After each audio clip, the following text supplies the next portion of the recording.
Hello, it is your boy, Gomi, and we are back with another UFC Fight Night, coming hard off the heels of UFC London.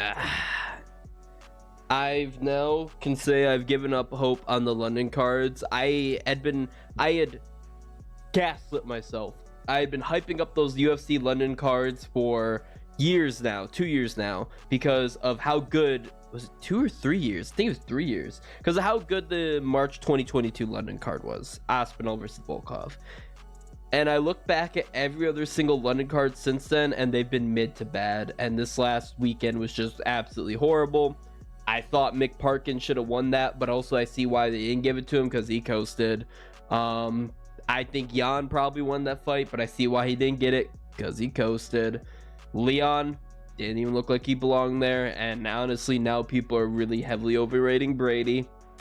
Yeah, it's just a bad night of fights all around. Like, everything was bad except the dirty boxing event was decent. I like the dirty boxing one.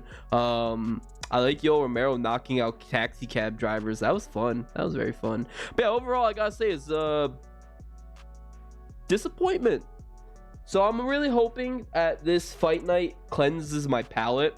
But I will say, I'm not usually a fan of these like Mexican themed cards, these UFC Mexico or Noche themed cards. Usually end up being pretty mid in my opinion. The first Noche was okay. What was it, 306? O'Malley versus Marab I thought was pretty mid, to be honest with you. The last Mexico City card was very uneventful to me, and I'll have it too. This one is Mexico City is in actually Elevation too, which, well, if you're a fan of the channel, you know what I feel about Elevation. So I hope this is like the Vittori Dolice card where I'm like, man, this card's gonna suck, but it ended up being fun. Not the greatest, but fun. So, oh well, let's get a look-see at this card. Moreno versus Erceg. First fight is going to be a fight I don't really care for. Why do I not care for it? It's actually a decent fight.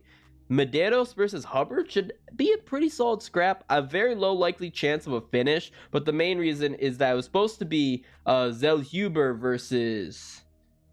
Damn, who is Zellhuber supposed to fight? I can't remember. It was supposed to be Zellhuber versus... Let's see if I can look up. Elvis Brenner, right? Yes, Elvis Brenner. And then Brenner pulled out, and in stepped Austin Hubbard, and then Zellhuber pulled out, and stepped Markel Medeiros. So it's super short notice for both guys. I don't like that kind of fight. I still think it's a decent fight. It can be decent. It's just that short notice, the elevation is just a bad mix. Medeiros is very aggressive, but he can get caught. He's a dog, and I'm sorry, but you're going to be hearing me say that a lot. They did bring up a lot of legit dogs on this card.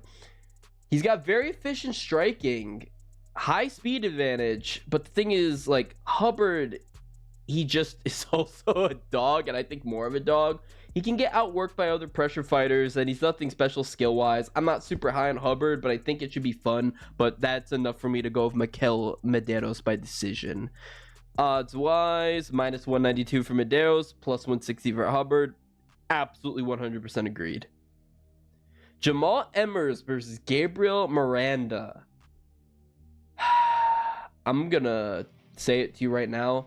Jamal Emmers, he's a very slick striker. He's very efficient skill set overwise. He can be clean, but a little too clean, as in if it gets chaotic, he makes very poor decisions when it becomes a dogfight. Miranda, I do question his chin. I do question his mustache. Can I do that with my mustache? If I get gel, I can. Also, I can't trim it too much. Oh well. But I do question those things. He's typically a brawler with some good club and sub, and I do like his jiu-jitsu if it gets down to the ground. He can be unorthodox, and if it gets to the ground, he can be very, very tricky. And I think a Jamal Emmers can get submitted pretty easily by him if it goes to that point. If it stays standing and it stays a distance, that's Emmers' game, and he's probably going to win. But if it goes to the ground, I like Miranda by the submission. We've seen Emmers submitted before, and Gabriel Miranda has double-digit submissions. I don't even remember what the number is, but something crazy. No knockouts. Ooh, 16 submissions. But I mentioned the club and something because I don't think his wrestling is that good. He's very much I'm gonna knock you down and submit you, and he's very good at it. He's very good at it. But yeah, I can see this going much like the Nate Landwehr fight, where it just gets too chaotic and Emmers just starts to wither, fade, and make poor decisions, and Miranda gets the rear naked choke. Miranda is plus 270 and minus 340 for Emmers. Wow.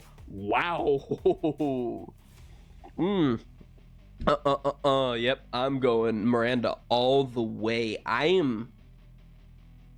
The chin worries me, but I like those odds for Miranda a lot. Rafa Garcia versus Vince Pichel. Didn't you retire? Didn't he retire? I swore he retired.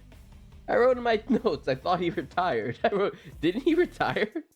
Yeah, Vince Pichel, he's not a very active fighter. His style can be very awkward, and that's both a blessing and a curse. It can make him very unorthodox and very hard to read, but also it can get him caught. His defense is not the best. I wrote it again, and I keep writing it. I kept writing it as I was writing my notes. He's a dog. But Garcia, his boxing is so crispy. He's a very cleaner, very technical fighter, more active. He's very defensively sound. I like him a lot in this matchup, to be honest with you. I think Rafa Garcia will absolutely box the brakes off of him, to be honest with you. Yes, he lost to Grant Dawson. Not a good look, but Grant Dawson... You know what? Grant Dawson is decent. I don't know what the hell Bobby Green was on that night when he one-tapped KO'd him. But other than that, he has good wins against Mahashate, Clay Guida, Natan Levy. He's got some solid wins. I'm going to be going Rafa Garcia to get it done by... Did I write TKO or decision? Oh, TKO. I'm going to say TKO. Let's go TKO. Vince Pichel did take a lot of damage. Woo! Minus 485 for Rafa Garcia and plus 370 for Vince Pichel. I spent way too much time talking on that fight. Don't worry, I won't talk much on this fight. Lupi Godinez versus Julia Porostari. Yeah. Porostari, I think, is very tough and very durable. I'm not going to say the word, but I feel her grappling is a big hole that will be easily exploited by a Lupi Godinez. Lupi Godinez, she really doesn't have power. She really doesn't. But she can grind and she can outwork fighters. And I think this is a massive step down for Lupi, to be honest with you. Julia is not on Lupi's level. Lupi is actually someone who should be ranked. I think she is ranked, actually, I believe. She's a very good fighter overall. It's just she struggles against the top, which is a Jendroba and a Mackenzie Dern. It's weird saying they're top, to be perfectly honest with you. And both have very solid grappling, while Julia, not so much. So I'm gonna go Lupi, but I'm gonna go decision because I don't like the finishing ability of Lupi and Julie. But who knows? It might be like last week where the only real good moment on the card was shit. I said the worst fight on the card ended up being the only hype moment on the card.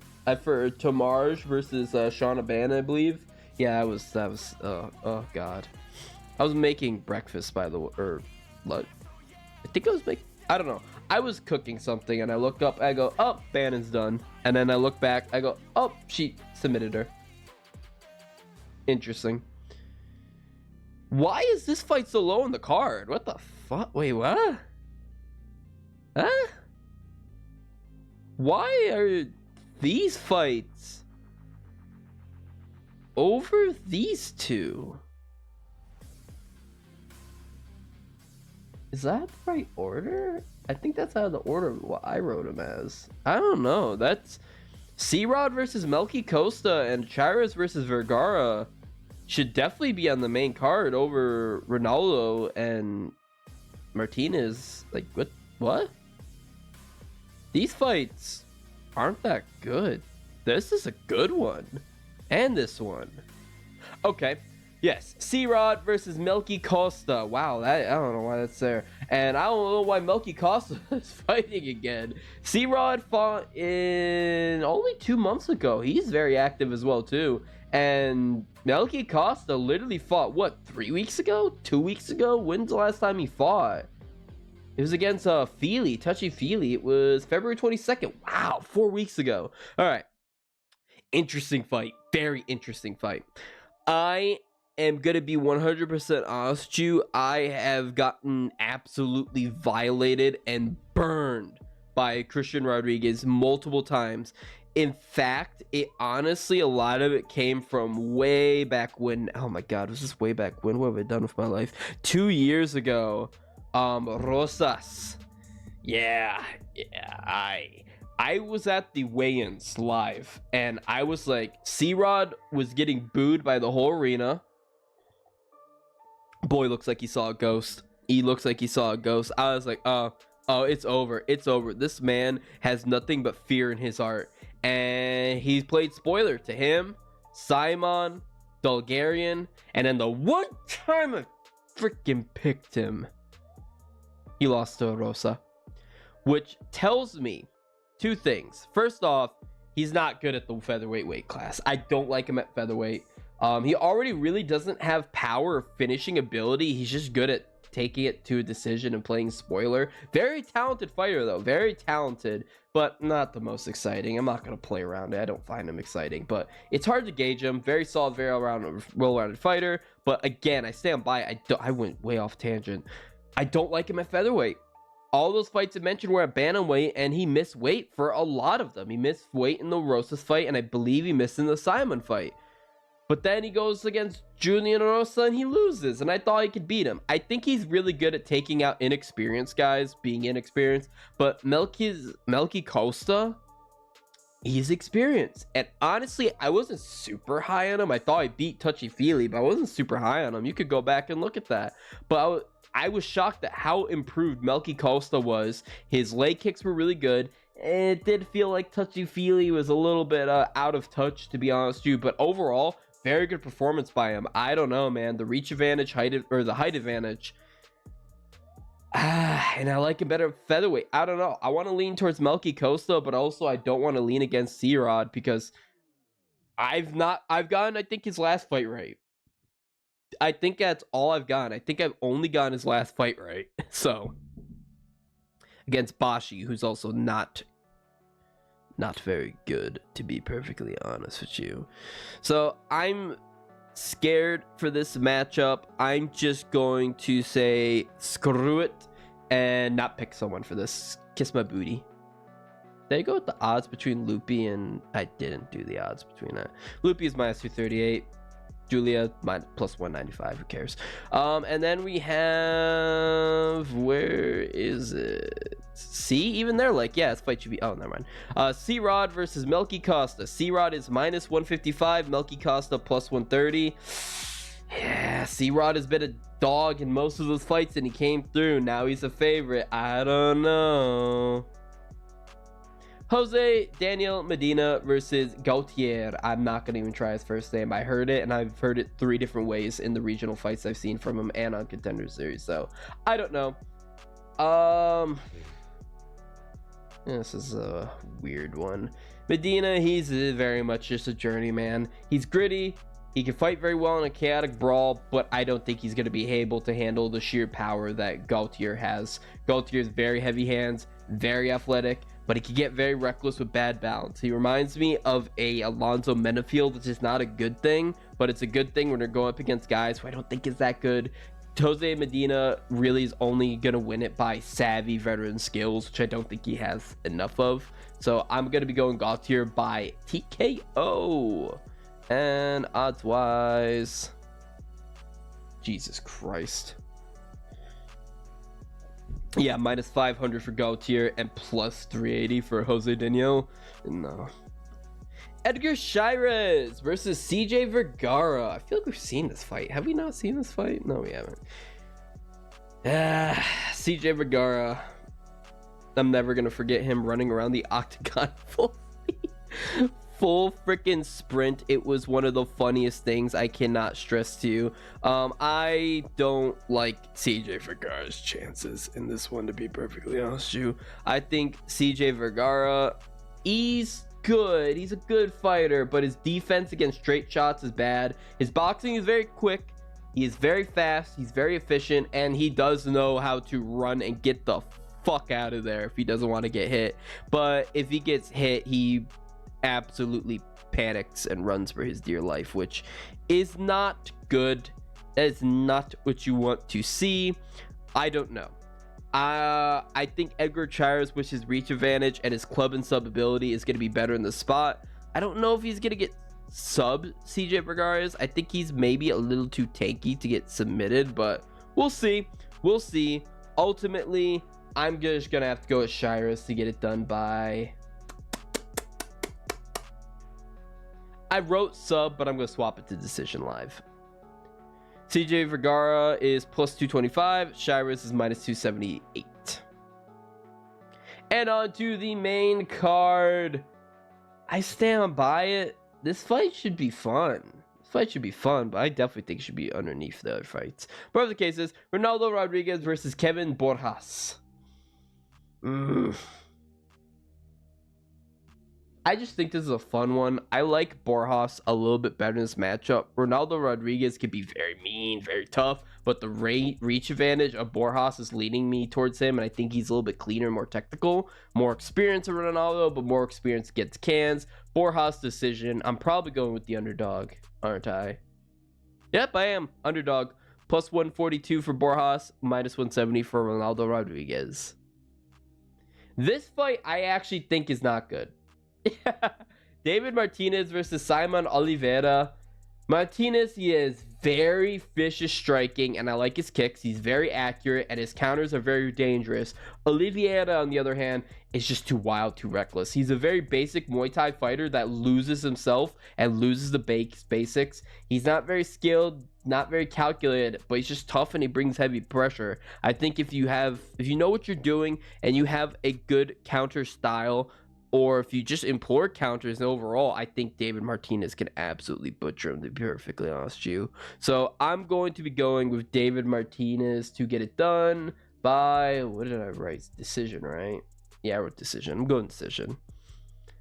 Minus 395 and plus 310 for Simon Oliveira.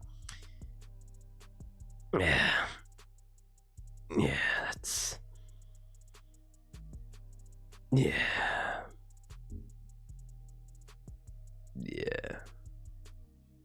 Those are not good odds. Those are really bad odds. Raul Rosas Jr. versus Vince Morales. It's so funny that C-Rod beat him, yet Rosas is still being pushed up higher up on the crowd. Rosas is a pretty good prospect. Wait, was this last fight the decision on the spear? I can't remember now. I watched his last fight. I can't remember. Yeah, his fight against on the spear, I wasn't really impressed by it. He's been very impressive overall, I will say. Yes, he did lose against C-Rod, but he was doing very good against him. But other than that, I liked him fighting against Cans, and then when he went against I'm not gonna say it. When he went up against his last opponent, whose name I never pronounced properly, he looked I don't know. I think they're pushing him a lot heavier. I don't think he's at top level. I think he still needs a lot more experience and probably got brought into the UFC too early, but he's still pretty good. And I think he's still a very promising prospect. Vince Morales, on the other hand, I don't think is a very promising prospect, to be perfectly honest with you. Vince Morales, on the other hand, has a glaring weakness in terms of his not glaring, but he's not been tested very often for his grappling, and the one time he didn't look very good. I like the grappling a lot of Rosas, and I think he's just it's gonna be a showcase fight. I just want him to get a win. I'm gonna have to easily go with Rosas Jr. He's probably gonna be a disgusting favorite, but I could see it. I don't place much stock in Morales, to be honest with you. Oh, what is he as a favorite? Minus 360. That's less than I thought. Plus 285 for Vince Morales. And on to the... Oh, wait, what the heck? This isn't the co-main? Okay, well... I was about to say, the co-main event in the evening. I was like, wait a minute, where's Dover? Yes, Kelvin Gastelum is taking on Joe Pfeiffer. Oh, man, how Kelvin Gastelum has fallen. I'm going Joe Pfeiffer all the way. Now, Joe Pfeiffer, I don't like him in terms of going the distance. I don't like that. I really think he burns through the gas tank, and he can get caught out by savvier like veterans like Jack Hermanson that fight. Oh God, I hate Jack Hermanson. But overall, I still think his finishing ability is very good. It's just, can he finish the fridge known as Kelvin Gastelum? Also, Gastelum, back up to freaking middleweight, couldn't keep his diet in check. I don't know, man. Ever since one of the greatest, if not the greatest fight of all time, him against Israel Adesanya, he just hasn't had it. It's really sad. For a long time, I really wanted those two to rematch, but now I'm sitting here going, oh, why would I want that? Why would I ever want that? And I don't know. I'm just not super high on Kelvin Gastelum anymore. He's had some pretty solid performances overall, like against Chris Curtis. That was 2 years ago. But ultimately, I think Joe Pfeiffer is going to be bigger, more dangerous, bigger reach advantage. He's going to land power shots. He's really going to hurt Gastelum. It's just that I don't think he's going to finish him, to be perfectly honest with you. But, like, I think it's going to be one of those where you're like, damn, how did Kelvin Gastelum not get finished? So, give me Joe Pfeiffer by decision. Minus 310, plus 250 for Gastelum. Yeah. And for all the reasons I said. He just can't keep his diet in check, and he can't stay disciplined. All right, and on to the co-main event of the evening. Manuel Torres versus Drew Dober.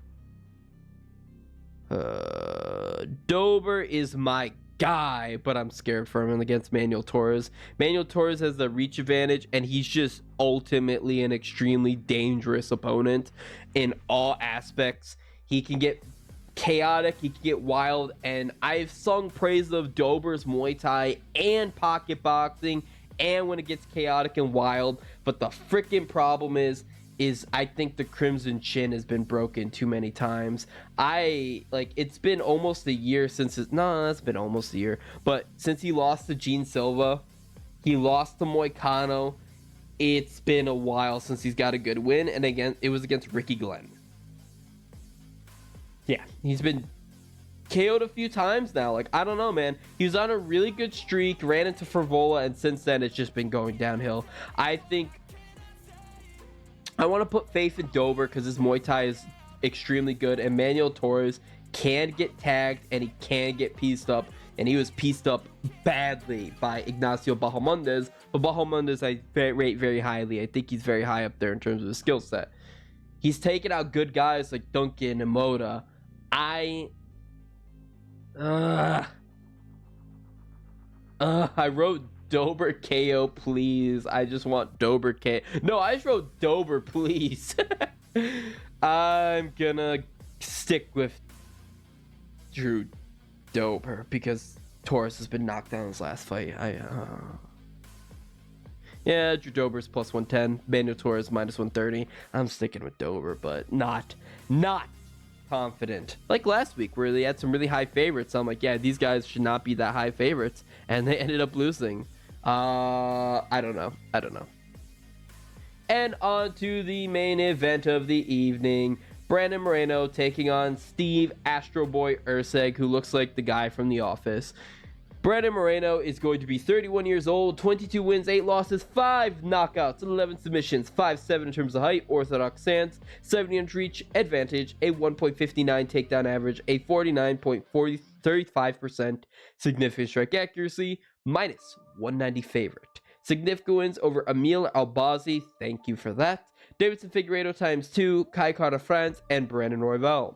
Steve Erceg is going to be 29 years old, 12 wins, 3 losses, 2 knockouts, 6 submissions, 5'8" in terms of height, orthodox stance, 68-inch reach, disadvantage, a 1.16 takedown average, a 52.04% significant strike accuracy, plus 160 underdog, with significant wins over Matt Schnell and Alessandro Costa. They're pushing Steve Erceg way too much. They are pushing him way too far. He should not have gotten the title shot against Pantoja, but I will be honest, he did very well. He did extremely well in that spot, so I could see why they gave him Kai Kara France, even though I thought Kai Kara France is probably was probably too high up there. And it was proven right, because even I didn't think Kai Car France would knock him out in 1 round. Now he's getting Moreno? Like, that's not good. I'm perfectly sorry with you, but I think Moreno's gonna piece him up. I do like the boxing of Steve Erceg. He's got really good counter boxing, but people heavily overrate his power. His power is heavily overrated because he knocked out Matt Schnell. I never say this about UFC fighters. Like, UFC fighters, I can't beat them in fights, but I think if I get some good shots, I could knock out Matt Schnell. Matt Schnell and Shannon Ross, I think I could even knock them out, to be perfectly honest with you. Steve Erceg knocking him out. Yeah, I don't know. Brandon Moreno, on the other hand, has knocked out Kai Car France, who's beaten Steve Erceg. MMA math. I know MMA math doesn't work, but it's something to point out. And he's had good wins against Albazi, Roy Val back in the past, not his rematch against him, and the Figueiredo fights. I like Moreno. He did really good against Pantoja, too, when he lost the belt. I like Moreno a lot in this spot. I like his boxing. I like his wrestling. I like everything. I think this also should be a really good boxing match. I think if anyone's going to shoot takedown, it'll probably be Moreno. I think Erceg is traumatized from takedowns after losing the Pantoja fight because of a takedown, which to the admission, he did do very well against Pantoja. But coming off a crushing and brutal knockout loss and going up against the guy who knocked out the guy who knocked him out brutally, I'm leaning towards Moreno a lot in this spot. But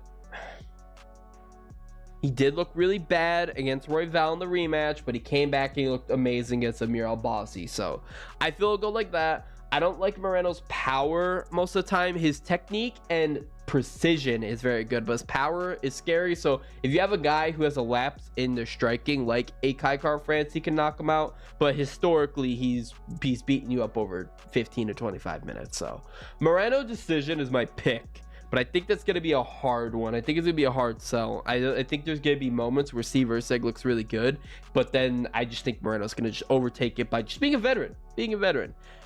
And that is it for this UFC card. Please just be good. That's all I'm asking. Please be good. Once again, this has been your boy Gomi, and bye-bye.